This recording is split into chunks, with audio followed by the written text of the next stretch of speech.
Hello students of 8th standard. Hindi की जो पहली कविता है मातृभूमि। बहुत सुंदर कविता है। इसे हम देखने जा रहे हैं।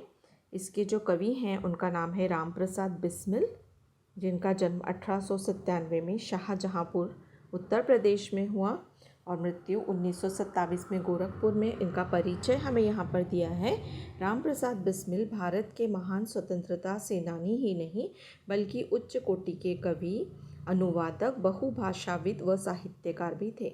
मतलब ये जो कवि थे वह एक स्वतंत्रता सेनानी रहे और बहुत उच्च कोटि के, मतलब बहुत ही अच्छे महान ऐसे अनुवादक, जो कि भाषा का एक भाषा से दूसरी भाषा में जिन्हें हम ट्रांसलेशन कह सकते हैं, वह ट्रांसलेटर रहे हैं। उसके बाद साहित्यकार भी थे। बहुत सारी भाषाएं इनको आती थी और अपने देश की आज़ादी के लिए अपने प्राणों की आहुति देती और स्वतंत्रता सेनानी रहे। इसलिए उन्होंने अपने देश की आज़ादी के लिए स्वतंत्रता संग्राम में अपने प्राण न्यौछावर कर दिए। सरफरोशी की तमन्ना आपकी प्रसिद्ध रचना है। तो देखिए, सरफरोशी की तमन्ना अब हमारे दिल में है, वह जो है रचना इन्हीं की है। बिस्मिल उपनाम के अतिरिक्त आप राम और अज्ञात के नाम से भी लेख और कविताएं लिखते थे। मतलब सिर्फ एक ही नाम से नहीं बल्कि राम और अज्ञात ऐसे नामों से भी उन्होंने बहुत सारी रचनाएं की हैं। इनकी प्रमुख कृतियां हैं मन की लहर और आत्मकथा। मतलब ये उनकी रचनाएं हैं। इस कविता में कवि ने हमें क्या समझाया है? तो प्रस्तुत कविता में क्रांतिकारी एवं स्वतंत्रता सेनानी कवि राम प्रसाद बिस्मिल जी ने मातृभूमि के प्रति अपने प्रेम एवं भक्ति भाव को व्यक्त किया है। तो जो कवि हैं वो पहले ही स्वतंत्रता सेनानी रह चुके थे और थे ही, तो उन्होंने अपनी रचनाएं भी मातृभूमि के प्रति ही लिखी हैं। यहाँ आपने मातृभूमि की सेवा करने और देश हित में निछावर हो जाने की लालसा व्यक्त की है। उन्होंने इच्छा व्यक्त की है इस कविता के द्वारा कि हे मातृभूमि, मैं अगर आपके लिए अपने प्राण भी निछावर कर दूँ तो कम है। इस तरह की भावना उन्होंने इस गीत में, इस कविता में रखी है। तो बहुत सुंदर ऐसी ये कविता है जिसे अब हम देखेंगे। इसे स्टार्ट करने के पहले मैं आप सभी से रिक्वेस्ट करूंगी कि प्लीज़, यदि अभी तक आपने इस चैनल को सब्सक्राइब नहीं किया है तो प्लीज़ सब्सक्राइब कीजिए। शिव अनुजा नाम से यह चैनल है जिसमें मैंने 7th स्टैंडर्ड के भी बहुत सारे सब्जेक्ट्स जो हैं उनके एक्सप्लेनेशन और क्वेश्चन आंसर्स दिए हैं।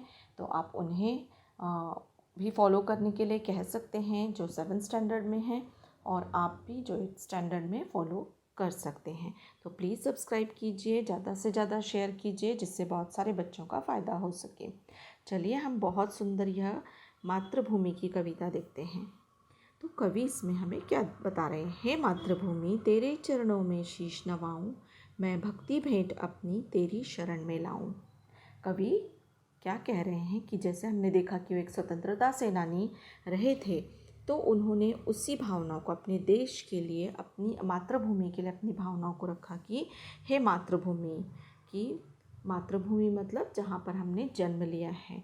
हे मातृभूमि, तेरे चरणों में शीश नवाऊं, कि मैं आपके चरणों में अपना जो भी शीश है, अपना सर है, वो हमेशा झुकाऊं, हमेशा नवाऊं। नवाऊं मतलब हमेशा झुकाऊं, आपके चरणों को छूऊं।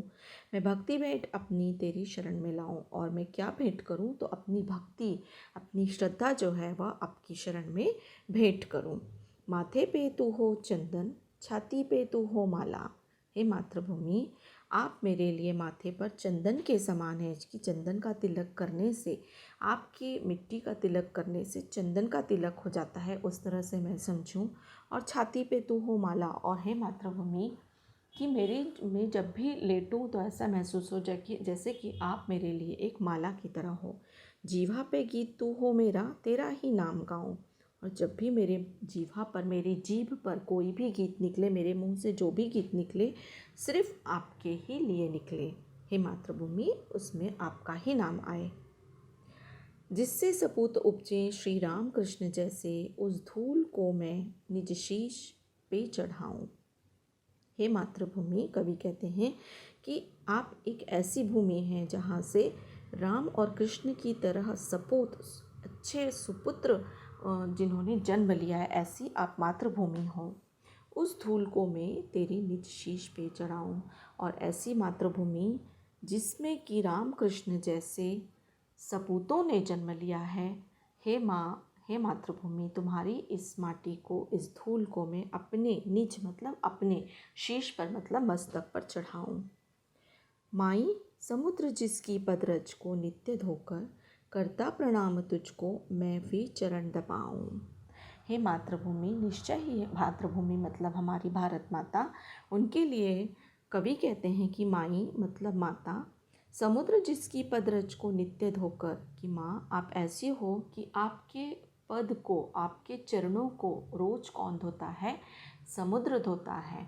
तो हमारी भारत माता या हमारी मातृभूमि जिनके चरणों को समुद्र धो रहा है रोज, ऐसी मातृभूमि को मैं प्रणाम करता हूँ और उन चरणों को मैं दबाना चाहता हूँ। ऐसी मातृभूमि को कवि नमन करते हुए इस तरह के शब्द कहते हैं कि हे माता, कि मैं जिस तरह से समुद्र आपके चरणों को धोता है, ऐसे चरणों को मैं रोज़ छूऊं और उन्हें रोज़ दबाऊं। यहाँ कौन सी भावना व्यक्त होती है कि जैसे अगर हमारी माँ थक जाती है तो हम कभी कभी सोचते हैं कि हमारी माँ थक गई हैं तो हमें भी उनके पैर दबाना चाहिए। उसी तरह कभी भी इच्छा रखता है कि हे माँ, कि जो समुद्र आपके चरणों को धोता है, ऐसे आपके चरणों को मैं दबाऊं। सेवा में तेरी माता मैं भेदभाव तज कर, वह पुण्य नाम तेरा प्रतिदिन सुनूं सुनाऊं। वह कहते हैं कि हे मातृभूमि, कवि कहते हैं कि सेवा में तेरी माता, की माँ मैं तुम्हारी सेवा में सारे भेदभाव भूल जाऊं, कि हमारे देश में किस तरह के लोग रहते हैं या क्या किस तरह के कोई भी जाति पाति हो, ऊंच नीच हो, इस तरह का कोई भेदभाव मैं ना समझूं और उन भावों को तज कर मतलब छोड़ कर, भूल कर, वह पुण्य नाम तेरा प्रतिदिन सुनूं सुनाऊं, मैं सिर्फ आपका ही नाम सुनूं और सभी को सुनाऊं, क्योंकि आपका नाम बहुत पुण्य है। तेरे ही काम आऊं, तेरा ही मंत्र गाऊं, मन और देह तुम पर बलिदान में जाऊं। इतने सुंदर विचार हैं कवि के कि तेरे ही काम आऊं मतलब कि हे मातृभूमि, अगर मेरा जीवन हो तो सिर्फ आपके लिए हो, आपके लिए ही मैं काम करूं और आपका ही मंत्र गाऊं, मन और देह तुम पर बलिदान में जाऊं। और जब भी कोई समय ऐसा आए जब कि मुझे कुछ अपने प्राणों की आहुति भी देना पड़े, तो मैं मन और इस देह मतलब इस शरीर से आपकी इस धरती पर बलिदान हो जाऊं, शहीद हो जाऊं। तो ये बहुत सुंदर ऐसे विचार कवि के हैं। क्यों? क्योंकि कवि एक स्वतंत्रता सेनानी थे, तो उन्होंने अपनी मातृभूमि, अपने देश के लिए इस तरह का की कविता की रचना की है। बहुत सुंदर कविता है। तो नेक्स्ट वीडियो में मैं आपको इसके प्रश्नोत्तर भी दूंगी। इसमें शब्द वाटिका शब्दार्थ दिए हैं। नवाना मतलब झुकाना, शीश मतलब सिर, जीवा जीभ, रज मतलब धूल, बलिदान का अर्थ है प्राणाहुति या निछावर, देह मतलब शरीर। नेक्स्ट वीडियो में मैं आपको इसके क्वेश्चन आंसर्स दूंगी, तो आप प्लीज़ इन्हें शेयर करना ना भूलें और प्लीज़ फॉलो दिस चैनल।